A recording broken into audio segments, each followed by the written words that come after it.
this continues that theme. Cody this year has played 19 minutes per game, shot 43% from the floor, and made 5 points per match, whereas Caleb has been playing 18 minutes per game, shooting 44% from the floor, and scoring 6 points per night.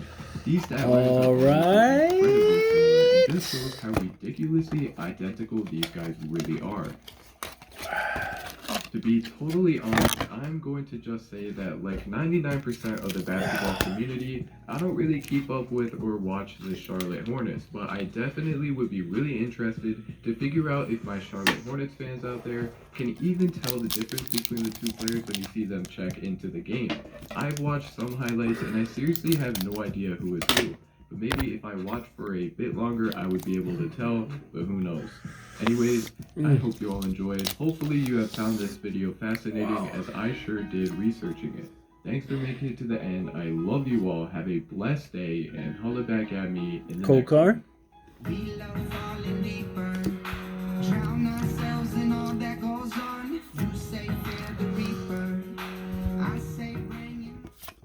What's good, everybody? It's Treese and I am back. Again, if we look at the NBA as it stands, there are really 3, maybe 4 guys who are in contention for the best center in the NBA in this moment. Of those 4, the least likely to be voted the best is Rudy Gobert. Probably the most efficient defensive player in the NBA, though after that it is difficult to see what he offers to a team in terms of offense that a very average NBA center could not offer.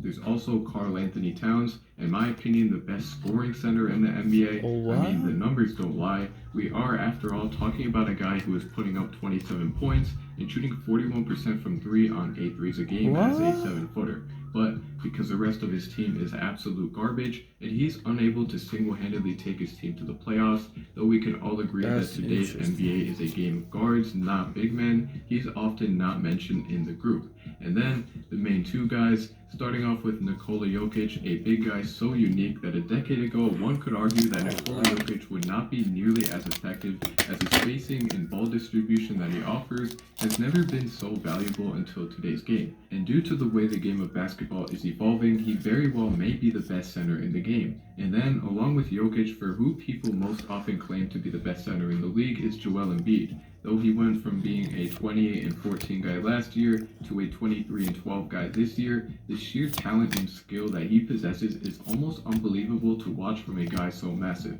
And well, the reason I bring this up is to make it clear how unclear it is who the best center in the NBA is in this current moment. There are quite a few guys who make good cases, but nobody puts himself on top without debate. And it makes you wonder who will be the game's best center in just a few years to come. Will it be those same guys running the course, or will there be another guy waiting to indefinitely claim the crown? Wait a minute. That the center is a dying position in the NBA. Wait, is this Rainbow? Championship team for like I don't know the last decade, if not more. There hasn't really been a great center. It has been fours and guards taking over. Well, this is where I put DeAndre Ayton in the conversation. And in my opinion, if everything goes according to plan with his young career, the Phoenix Suns may have made the right choice in drafting DeAndre Ayton instead of Luka Doncic in the 2018 NBA draft. I know, it sounds crazy. Luka is already in MVP discussions and DeAndre has only played 30 games this year. How could this even be possible? But wait, by this video's end, I bet you'll be seeing exactly why it may be true. Quickly, before we get into that, I just want to remind you all that I respond to every single comment that I get on my videos, so make sure to drop one. Also, here are the Instagram follower shoutouts for this video. All you gotta do is follow me on the Instagram, and I will follow you back if you earned a shoutout. Now, let's dig right in. Guys, to DeAndre Ayton has the mindset, motivation, and work ethic to eventually become the NBA's best center, let's take a deep dive into his past, which after I read about it, it truly surprised me that it is one of the least told stories of any NBA player, because you're about to find out exactly how DeAndre Ayton has used his past life to motivate him to become the already successful player he is today, and why that past will hold a very strong value in terms of his future in the NBA. Well, to start off, let's go to his childhood. Ayton, who is from the Bahamas, is not from the part where we think about when we think about the Bahamas. We usually think about the nice tourist attraction there. However, Ayton is from the area where most tour cruises will sneak past to hide the truth of what poverty is like there. DeAndre, since he was young, always knew he was going to be a star. but it was not later Oh, into wow. his life until he figured out it would be basketball. Growing up, his parents lived in a small 2-bedroom home, and as DeAndre put it, Ooh. most people say they're in poverty because they've got a little Android phone. Those people in the Bahamas don't have phones. No house phones. People live in wood houses, straw houses, no electricity, and barely any water, even though we're surrounded by water. My mom and dad, they did a really good job because they did their VMAX. best to not show us that part of the Wow. world. Until Aiden was 12, he played soccer, but as he realized how vertically gifted he was, he tried out basketball. And instead of sitting on the block like the other tall kids did, DeAndre was learning how to dribble and shoot. As DeAndre said, whatever the guards do, I wanted to do. In practice, I'm not doing post work, I wanted to dribble the ball. I want to shoot too. Eventually, Aiden earned a scholarship to attend a small school in San Diego, and though his father was reluctant to let him go, his mom, knowing their financial situation and wanting the best for her son, pushed him to leave. As he came to America, there were many questions about his motor. Yeah, he was big, but did he have the drive to make the league one day? However, these questions would soon be abandoned as Aiden was seen dominating the boards against every other school.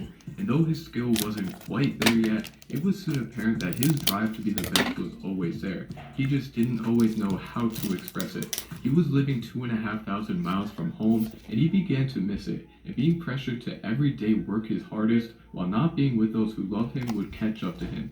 He knew, however, that staying in the US would help him make the league one day, which in turn could provide his loved ones from back home. Unfortunately, in the process, as Aiden put it, he doesn't even think that he had a childhood, and as soon as he left the Bahamas, he thought it was over. He was on a mission, however, but the distance that DeAndre and his mother were apart absolutely destroyed the two. So, DeAndre decided to move to Hillcrest Prep in Phoenix with his mother so the two could reunite, which would foreshadow his future in the NBA.